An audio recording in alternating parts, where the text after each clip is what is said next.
August 3-ാം തീയതിയാണ് കേട്ടോ എൻ്റെ ചേട്ടൻ്റെ ബർത്ത്ഡേ. അപ്പോൾ ഞാനിത് കുറേ നാൾ മുമ്പേ ഉള്ള പ്ലാനിങ് ആണ് കേട്ടോ. പെട്ടെന്നൊരു സുപ്രഭാതത്തിലൊന്നും പ്ലാൻ ചെയ്യാൻ തുടങ്ങിയാൽ നമ്മൾ വിചാരിച്ച പോലെ ഒന്നും ചെയ്യാൻ പറ്റില്ലല്ലോ. അപ്പം നമുക്ക് കുറച്ച് ഗിഫ്റ്റ്സ് കൊടുക്കാം. അപ്പോൾ ജോലിയൊക്കെ കിട്ടിയിട്ടുള്ള ആദ്യത്തെ ബർത്ത്ഡേ അല്ലേ. കഴിഞ്ഞ വർഷം ഞങ്ങളുടെ കല്യാണം കഴിഞ്ഞിട്ടുള്ള ആദ്യത്തെ ബർത്ത്ഡേ ആയിരുന്നു. അപ്പോൾ ആദ്യത്തെ ദിവസം തന്നെ ഞങ്ങളുടെ ചേട്ടൻ ഞങ്ങൾക്ക് കൊറിയർ കൊണ്ടുവന്നു കേട്ടോ. അത് ഞാൻ ഈ ഒരു പേഴ്സാണ് ഓർഡർ കൊടുത്തിട്ടുണ്ടായിരുന്നത്. എനിക്ക് ഭയങ്കര ഇഷ്ടമാണ്, ഇങ്ങനെ പേര് എഴുതിയിട്ട് ഞാൻ കുറേ ഇൻസ്റ്റാഗ്രാമിലൊക്കെ കണ്ടതാണ്. അപ്പം ഞാൻ അത് ഒരെണ്ണം മേടിച്ചു. പിന്നെ രണ്ടാമത്തെ ദിവസം ഞാൻ മേടിച്ചൊരു സാധനം എന്ന് പറഞ്ഞു കഴിഞ്ഞാൽ അവന് ആവശ്യമുള്ളൊരു ഹെഡ്സെറ്റ്. അവന് കുറേ നാളത്തെ ഒരാഗ്രഹമാണ് ഒരു ഹെഡ്സെറ്റ് മേടിക്കണമെന്ന്. ആപ്പിളിൻ്റെ ഒക്കെ മേടിക്കണം എന്നായിരുന്നു നമ്മൾ വിചാരിച്ചത്. ബട്ട് അത് വെച്ച് നമുക്കങ്ങനെ യൂസ് ചെയ്യേണ്ട കാര്യം അത്രയ്ക്ക് എക്സ്പെൻസീവ് പോകണ്ടല്ലോ എന്ന് വിചാരിച്ച് നമ്മളൊരു റിയൽമീൻ്റെ പുതിയൊരു ഇയർ പോഡ് മേടിച്ചു കേട്ടോ.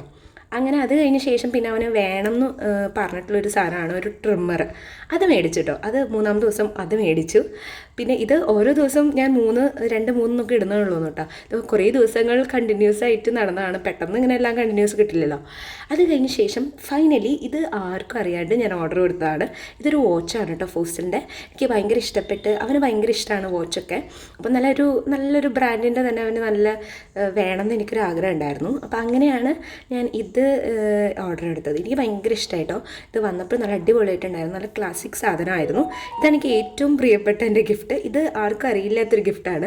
മറ്റൊക്കെ ചേട്ടന് ഓൾറെഡി അറിയായിരുന്നു കേട്ടോ ഞാൻ ഇങ്ങനെ ഓർഡർ കൊടുത്തിട്ടുണ്ടെന്ന്. ഇത് അവന് അറിയില്ലാത്ത എൻ്റെ കുട്ടി സർപ്രൈസാണ്. അപ്പോൾ എനിക്ക് ഭയങ്കര സന്തോഷമായി. അതിൻ്റെ ഇടയിൽ എൻ്റെ ഓഫീസിലെ വേറൊരു സാറാണ് കേട്ടോ. അപ്പോൾ ആളും പറഞ്ഞു നല്ല അടിപൊളിയായിട്ടുണ്ട്, നല്ല ലുക്കായിട്ടുള്ള ഇതാണ്. അങ്ങനെ ഇതാണ് കേട്ടോ ഈ വർഷത്തെ ചേട്ടൻ്റെ ബർത്ത്ഡേ ഗിഫ്റ്റ്സ്. എനിക്ക് ഭയങ്കരമായിട്ട് സന്തോഷമായിട്ടുള്ള ദിവസമാണ്.